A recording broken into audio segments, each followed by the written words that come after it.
Radhe Radhe. Class ninth maths chapter number 7 triangles. Introduction का part 2 है। इसका पार्ट 1 हम पहले ही कर चुके हैं। पार्ट 1 में हमने टाइप ट्राइंगल्स और ट्राइंगल्स के टाइप्स के बारे में हमने जाना था। इसमें देखेंगे कॉन्ग्रुएंसी ऑफ ट्राइंगल यानी कि त्रिभुज की सर्वांग समता। इंग्लिश में इसको कॉन्ग्रुएंस कहा जाता है और हिंदी में इसको सर्वांग समता कहा जाता है। सर्वांग समता का अर्थ क्या होता है? सभी अंग समान होने चाहिए। सर्व धन अंग धन सम से ये मिलकर बना है। ऐसी दो आकृतियां जिनमें एक को दूसरे के ऊपर रखने पर वही पूर्णतः ढक ले यानी कि ओवरलैप कर जाए अगर दोनों आकृति एक दूसरे पर, तो वो आकृति आइडेंटिकल यानी कि सर्वसम कहलाती हैं। लेकिन अगर मैथ्स की लैंग्वेज में देखा जाए यानी कि गणित में इसको सर्वांग समता का नाम दिया गया है यानी कि कॉन्ग्रुएंसी का नाम दिया गया है। जैसे भुजाएं बराबर हो सकती हैं, कोण बराबर हो सकते हैं या त्रिज्या भी बराबर हो सकती है। ठीक है, त्रिज्या के आधार पर। अब सपोज देखते हैं, अगर ये त्रिभुज है, इसकी सपोज तीनों भुजाएं अगर इस ट्राइंगल के तीनों भुजाएं के बराबर हैं और साथ ही में इसके कोण तीनों कोण इस त्रिभुज के तीनों कोण के अगर बराबर हैं, तो ये दोनों त्रिभुज सर्वांग समता कहलाएंगे। इसी तरीके से अगर ये दो वृत्त दे रखे हैं, एक ही त्रिज्या के अगर दो वृत्त हैं, तो वह भी सर्वांग समता कहलाएंगे। अगर 4 सेंटीमीटर इसकी त्रिज्या है, इसकी भी त्रिज्या 4 सेंटीमीटर है, ठीक, तो ये वाला जो ट्राइंगल है इसके सर्वांग समता होगा। इसी तरीके से अगर इसकी चारों भुजाएं और चारों कोण अगर बराबर हैं दूसरे के, ठीक, तो ये भी क्या कहलाएंगे? ये भी वर्ग सर्वांग समता यानी कि कॉन्ग्रुएंस कहलाएंगे। देखते हैं नोटेशन यानी कि संकेतन। जो कॉन्ग्रुएंस है, सर्वांग समता है, उसका संकेतन कैसे करते हैं यानी कि उसका जो सिंबल होता है, चिन्ह होता है, वो कैसा होता है। जब दो त्रिभुज आपस में एक दूसरे के सर्वांग समता यानी कि कॉन्ग्रुएंस होते हैं, तो ये वाला चिन्ह इसमें यूज किया जाता है यानी कि इक्वल्स टू के ऊपर ये एक एस बना दिया जाता है। इसको कहा जाता है कॉन्ग्रुएंसी। ठीक। अब जैसे कि सपोज मानते हैं ट्राइंगल ए बी सी किसके कॉन्ग्रुएंस है? ट्राइंगल डी ई एफ के। तो इसमें क्या क्या बराबर होगा? तो इसमें देखते हैं ए बी भुजा बराबर होगी,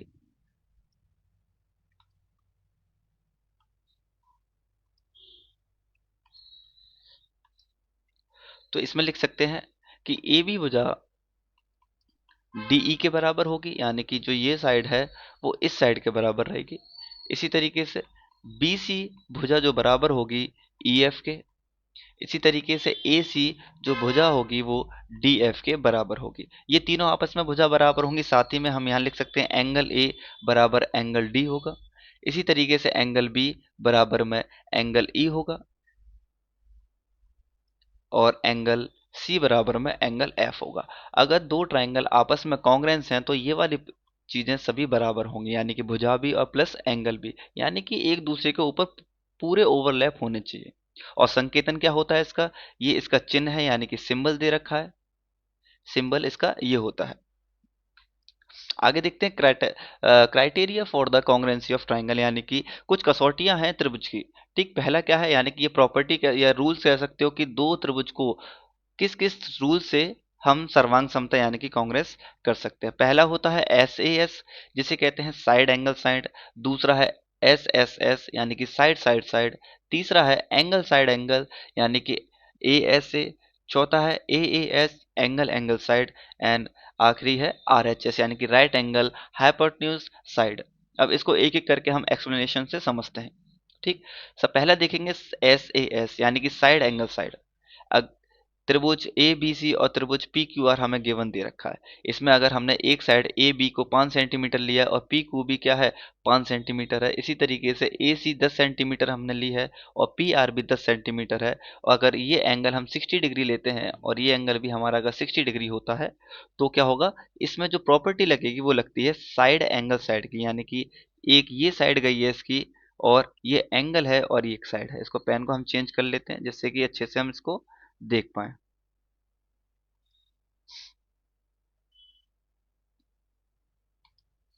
ठीक, अगर सपोज एक ये साइड है हमारी और एक साइड क्या है? ये साइड बराबर है और साथ में ये एंगल बराबर है इन दोनों का, तो जिसमें ये प्रॉपर्टी लगती है, कौन सा रूल लगेगा? तो साइड एंगल साइड का इसमें रूल लगेगा। ये भी हमें पेन नहीं दिखाई दे रहा, दूसरा पेन चेंज करते हैं।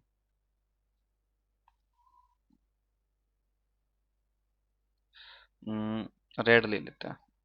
ठीक, तो इसमें कौन सा रूल लगेगा, तो साइड एंगल साइड का लगेगा, यानी कि एस ए एस। अब दूसरी तरफ देखिए, अगर ए बी बराबर में पी क्यू दे रखा है, सपोज 3 सेंटीमीटर ये है, और ए सी और पी आर हमारा 5 सेंटीमीटर है, बी सी और हमारा क्यू आर 6 सेंटीमीटर हमें साइड गिवन दे रखी है, तो इसमें कौन सा रूल लगता है, साइड, ये साइड इस साइड के बराबर है, ये साइड इस साइड के बराबर है, और ये तीसरी साइड जो है वो इस साइड के बराबर है। तो इसमें हम कौन से रूल से लगाएंगे, साइड साइड साइड। तो यहाँ लिख सकते हैं angle, sorry triangle A B C इस सर्वांग समता ट्राइंगल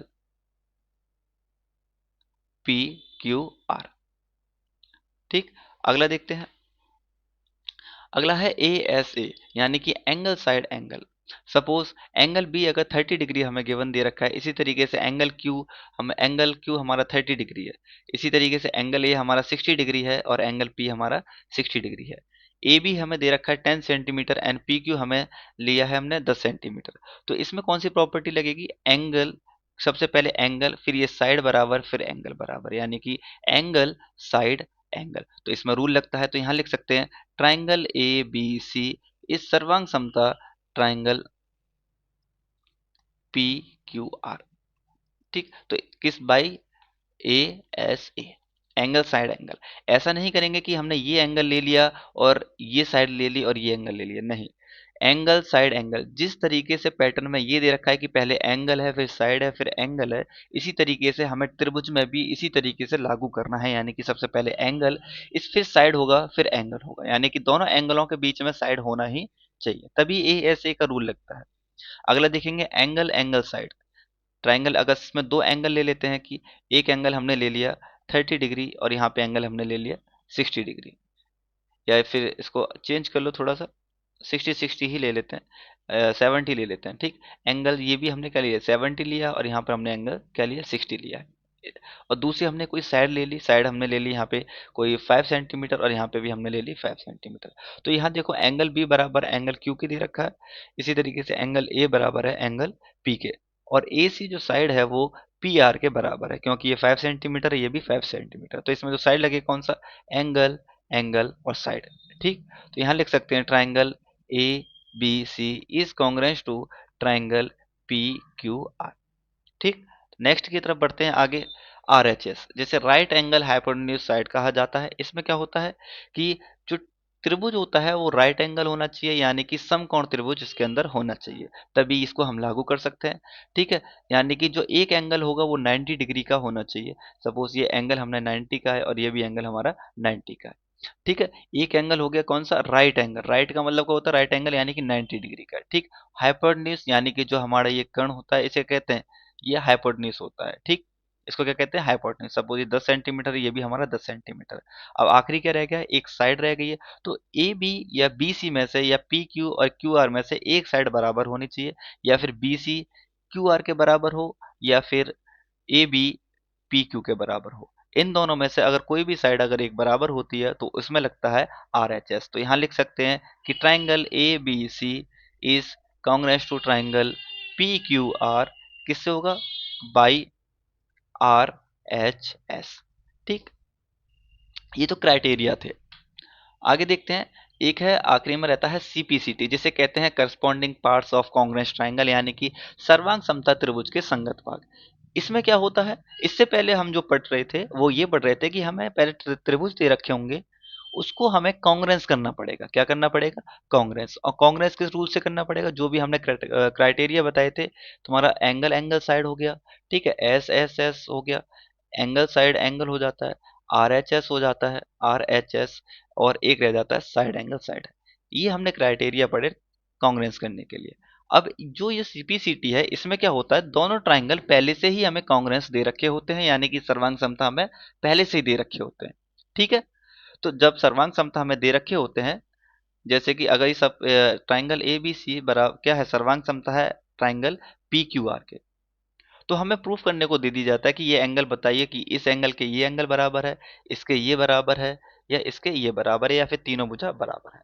ठीक है, तो हम यहाँ पे क्या लिख सकते हैं, तो उसमें हमारा सीपीसीटी रूल काम आता है। अगर कोई भी दो त्रिभुज सर्वांग समता होते हैं, तो सीधी सी बात है, एंगल ए बराबर होगा एंगल पी के, एंगल बी बराबर होगा एंगल क्यू के, एंगल सी बराबर होगा एंगल आर के। इसी तरीके से जो भुजा है, ये भुजा इस भुजा के बराबर होगी, यानी कि A B is equal to P Q, then B C is equal to Q R, and side A C is equal to में पी आर। लिख सकते हैं किससे, by C P C T, यानी कि corresponding parts of congruent triangle. अधिकतर इसी का ही प्रयोग होता है, हमारे कुछ जो एक्सरसाइज होंगी उसमें अधिकतर इसी का ही प्रयोग किया जाता है। ठीक है, इस क्लास में इतना ही था, इंट्रोडक्शन खत्म होता है। नेक्स्ट क्लास में हम इसकी एक्सरसाइज करना शुरू करेंगे बाय एक 1 बाय 1।